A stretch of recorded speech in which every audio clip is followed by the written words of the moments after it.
হাতে মেহেদি দিলে নামাজ হবে কিনা। হাতে যদি মেহেদি দেন মা বোনরা, তাহলে সেক্ষেত্রে নামাজের কোনো অসুবিধা হবে না, বরং মেয়েদের জন্য হাতে মেহেদি দেওয়া সুন্নাহ, ভালো।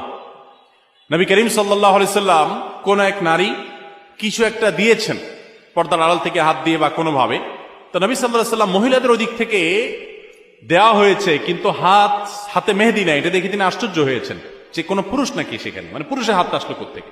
তখন বলা হলো না, মহিলাদের হাত। তখন নবী সাল্লাল্লাহু আলাইহি ওয়াসাল্লাম আশ্চর্য হয়েছেন। এই হাদিস থেকে বোঝা যায় মেয়েরা হাতে মেহেদি দেওয়া সুন্নাহ। অনেক মেয়েরা হাতে মেহেদি দেওয়াটাকে তারা মনে করেন শৌখিনতা, বিলাসিতা।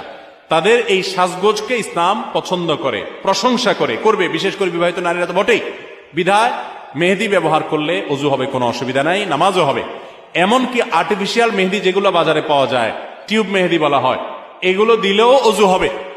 এগুলো দেওয়ার ফলে অনেকে মনে করেন ওযু হবে না, কারণ এগুলো দেওয়ার ফলে অনেক সময় এই মেহেদিগুলো খসে খসে পড়ে, চামড়া খসে পড়ার মতো। তো এটা আসলে চামড়া খসে পড়া না, এটা চামড়ার উপর আলাদা কোনো আবরণ বা স্তর সৃষ্টি করে না, বরং এক ধরনের কেমিক্যাল থাকে অ্যাসিডের মতো।